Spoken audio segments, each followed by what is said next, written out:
There are so many Star Wars games. Since Atari's 1982 Star Wars The Empire Strikes Back arcade game, there have been 92 Star Wars video game releases. But for a lot of fans, and especially in recent times, a majority of these games have been disappointments. And while a few have been gold mines of entertainment, quantity certainly does not mean quality.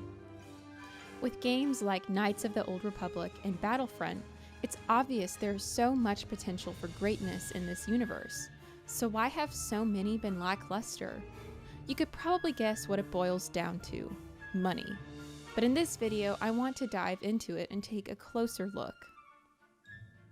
For starters, movie tie-in games have always been of low quality. Hollywood moves faster than game developers, but they typically require games to meet the release schedule of their movies. As a result, quality takes a hit, and the games are essentially third-person walkthroughs of the movie they're promoting. The studio's hope is that the name alone is enough to sell an accompanying video game. But Star Wars games don't necessarily need to be movie tie-ins. They can have their own plots, characters, planets, and release schedules. So this doesn't really provide an answer for the low quality of so many Star Wars video games. Let's rewind a few years, or decades. George Lucas established Lucasfilm Games in 1982 as a video game development group of Lucasfilm in 1982. This would later be renamed LucasArts. In the 80s and 90s, there were Star Wars video games, but gaming was still in its infancy. Games like the 1993 Space Simulator, X-Wing, and the 1996 third-person shooter, Shadows of the Empire, were good for the time, but this was not the final form of Star Wars games. It's important to note that the plot of Shadows of the Empire sought to expand the canon of Star Wars universe for the movies by introducing a new character, Dash Rendar, and playing through entirely unique events. These are the shoulders that great Star Wars games would stand on. Soon after, in 2003, BioWare and LucasArts released Star Wars: Knights of the Old Republic. LucasArts gave BioWare a lot of creative freedom with this release, and the result was something amazing. The game takes place roughly 4,000 years prior to the events of the movies, and tells the story of Sith Lords Darth Malak and Darth Revan. Considered one of the best video games of all time, KOTOR heralded a golden age of Star Wars games. Bounty Hunter, Battlefront, Galaxies, Republic Commando, and LEGO Star Wars were all great Star Wars games of the early 2000s. The graphics don't really hold up today, but make no mistake, these games were very good in their own right, and they all serve to expand the Star Wars universe in their own way. Unfortunately, things started to decline in the late 2000s. I think we get a glimpse into the corporate strategic vision of LucasArts through something Nancy McIntyre, Star Wars Galaxy's senior director, told the New York Times in 2005. We really just needed to make the game a lot more accessible to a much broader player base.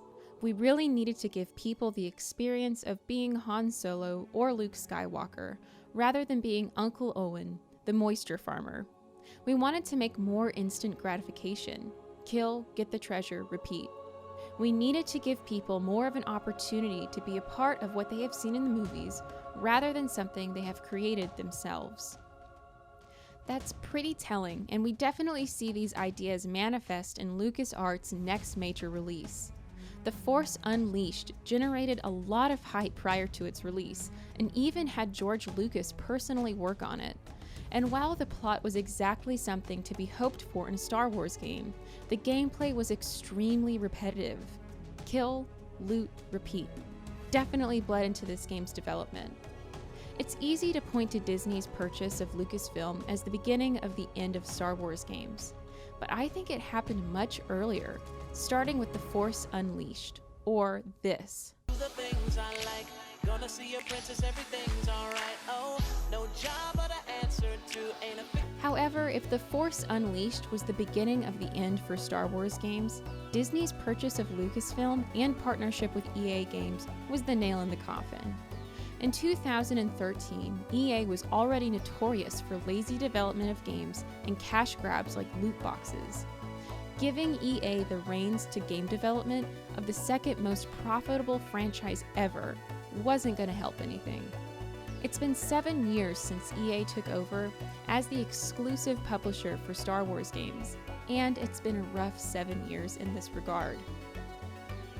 Games like 1313 and Project Ragtag generated a lot of hype, and gameplay from 1313 was even shown at E3. But these single-player games that looked very promising were ultimately cancelled. What we got was one of the greediest blunders in gaming history. EA rebooted the Battlefront series. Now, Battlefront 1 and 2 look and feel very good. The biggest complaint the community had with the first one is that the game was sort of shallow and appealed more to a casual gamer than the hardcore fans that loved its first iteration. But Battlefront 2 featured pay-to-win mechanics, and the players who paid more always had an advantage. In fact, players who bought the deluxe version of the game couldn't even play as Luke or Vader. The credits required to play as desirable characters took vast hours to amass, or you could just buy the credits. EA's defense of this system is actually the most downvoted comment in Reddit history. It seemed like EA's focus was entirely on the multiplayer games market, and while this isn't necessarily a bad thing on its own, it's a bad thing in their hands. But in 2019, Jedi Fallen Order came out and showed promise for the future of Star Wars games. Could Fallen Order be a new hope? The game is short but well built, somewhat like The Outer Worlds. It's sold excellently and exceeding expectations. Hopefully this will convince EA that story-driven, single-player games are worth the investment because they can do so much with this universe. In short, Star Wars games were initially amazing, telling excellent stories and immersing the player. But the attempt to appeal to a larger player base and the focus on online multiplayer diluted the quality of the games. What was your favorite Star Wars game? Let me know in the comments. This is Fake Life Lore. Thanks for watching.